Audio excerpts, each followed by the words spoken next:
You ever see a promo for a new TV show and think, no way, what a mess? Then the show comes on and you're hooked? Good morning, I'm Rock 107's Prospector, and it's happened to me recently with The Masked Singer a few years back. When the promos for The Masked Singer came out, I thought, man, that's ridiculous. Who would watch that crap? Turns out I would. Yeah, I'm hooked. It's a fun show. Well, it happened again. For months, Fox has been running promos for The Floor.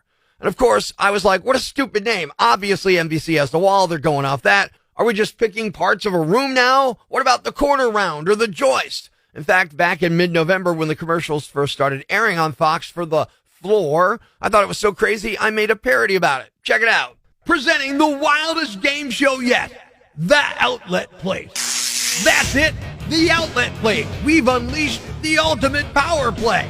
Dive into The Outlet Place, where contestants plug into the thrill of voltage, competing for shockingly grand prizes. Picture this. Participants navigating a maze of oversized electrical outlets, skillfully dodging live wires, and solving mind-bending puzzles. It's a game show that's truly plugged into your entertainment needs. Will they weather the power surge or get zapped out of the competition? The stakes are soaring and the sparks are even higher. Witness competitors risking it all, strategically choosing outlets and crossing their fingers not to end up on the wrong side of a jolt. Get ready to get amped up and plugged in to the craziest game show yet, The Outlet Place, where the volts are high and the competition is electrifying. Yeah, so there's the commercial I made parodying The Floor. Turns out I'm hooked on The Floor after one night. My wife said, let's watch it. And within 15 minutes, I was all in. I love the concept. I love the gameplay. I love the fact that it's not a one-off show and done type thing. It's going to be ongoing. Fox, The Floor, you got me. I'm floored.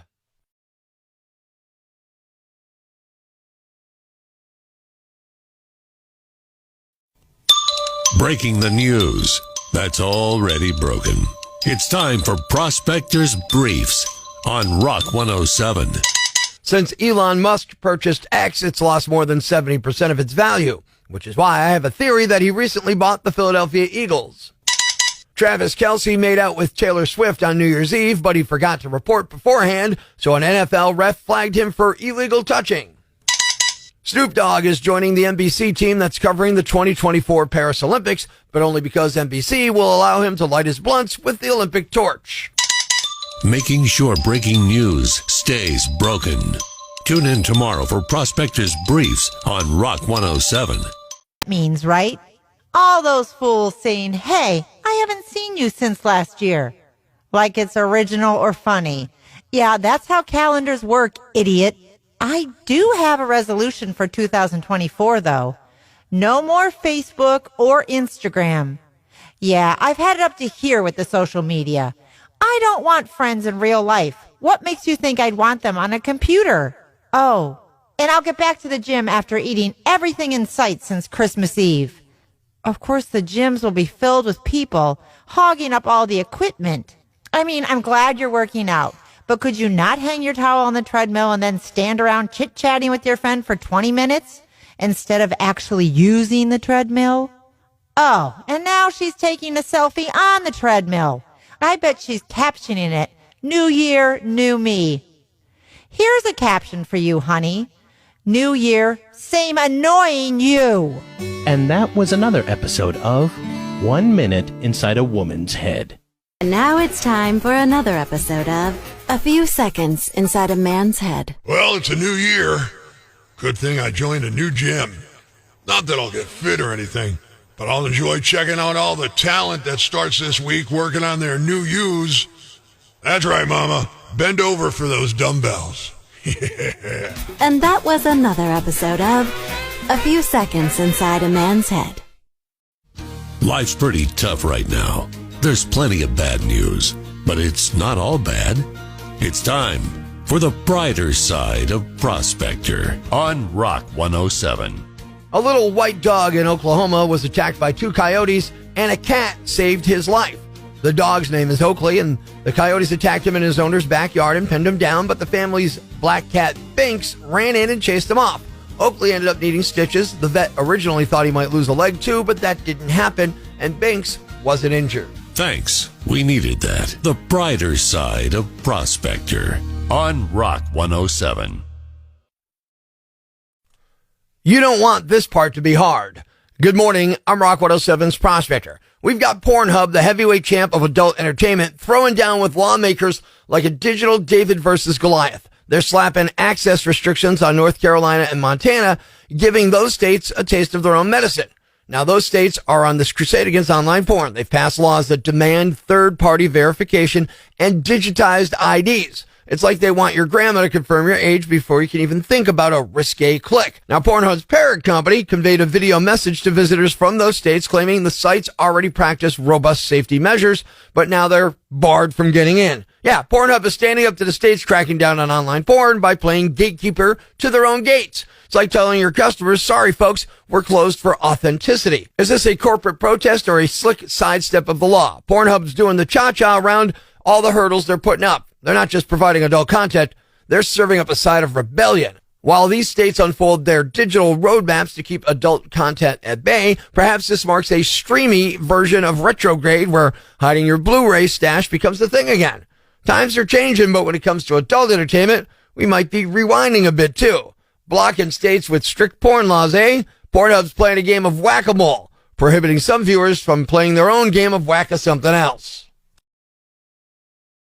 You've probably been a little creeped out by this guy already. Good morning, I'm Rock 107's Prospector. It's that high-pitched voice, and he's so nicey nice. Mickey Mouse. Well, he hit the public domain on Monday. Technically, the original Steamboat Willie version from 1928, but it looks enough like Mickey, trust me, and there's already a trailer for the first of what could be many Mickey Mouse horror movies. This one is called Mickey's Mousetrap, and a mass killer at a theme park dresses as Mickey, and he's going to start killing off park goers. It looks cheesy. No one you know is in it, but it's going to make some money, trust me. If you could reimagine any classic character and put him in the star of a horror movie, who would it be and why? That's what I want to know this morning. Checking in with Randy on the Rock Lines from Luzerne. Randy, who would it be, buddy? Hey, Prospector, I'd have to say Goofy. The simple reason is he kind of reminds me of the Adam Sandler, the little Nicky. Yeah. It's just, I don't know, it's just such a crazy idea. So basically, Goofy becomes little Nicky and just goes nuts. Crazy. I think that could work. Gladys says Dorothy from The Wizard of Oz. She comes off so innocent, but we all find out she's a psycho freak that kills everyone with the Tin Man's axe and lets the cowardly lion eat the bodies. That's pretty twisted, Gladys. Dana says Casper the Ghost. He's tired of being the friendly ghost. He's checked into the Stanley Hotel to play with and scare the two twins. On to the Rock Lines. Chris from Carbondale. Hey, Prospector. You take the Wiggles, right? They've got this Star Trek-esque kind of outfits, right? Yeah.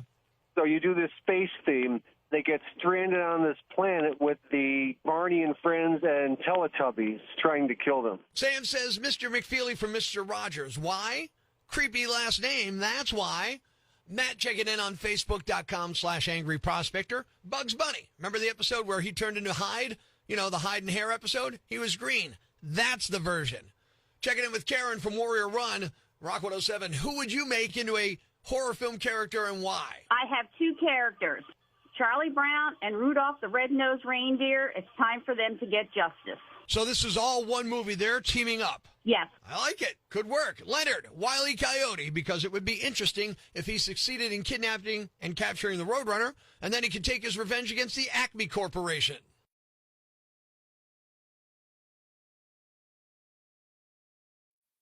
Ladies and gentlemen, grab the kids, call your neighbors, and gather round the radio. It's now time to announce the winner of Prospector's Jam Bag of the Day, as decided by you at rock107.com. We uncover the most baffling, ridiculous, pathetic, cockeyed, laughable, preposterous blunders in the world of misdeeds. Nominee number 1. Have you ever heard about someone raising holy hell at work?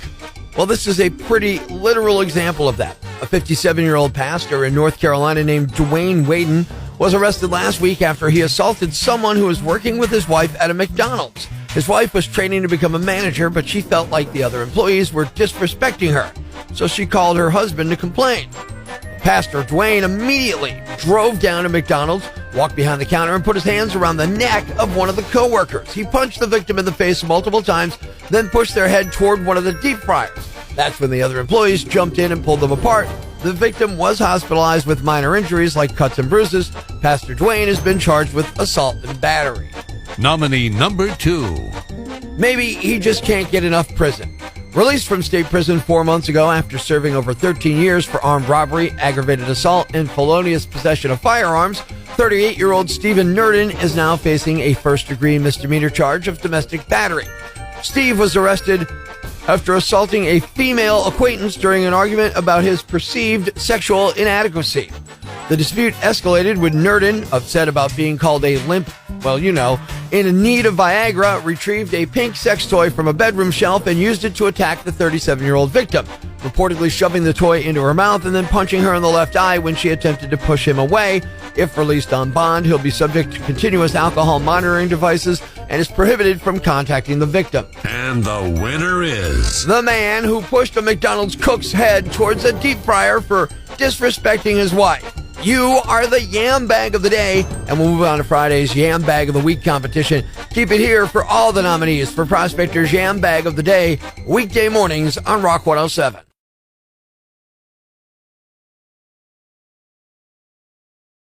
Thanks for listening to Prospector's Prime Cuts podcast. Be sure to catch us live weekdays from 5:30 to 10 a.m. on Rock 107 or online at rock107.com or the Rock 107 app, a free download for your Android or iPhone. Subscribe to the podcast on Apple Podcasts, Google Podcasts, Spotify, Stitcher Radio, or wherever you get your podcasts so you never miss Prospector's Prime Cuts.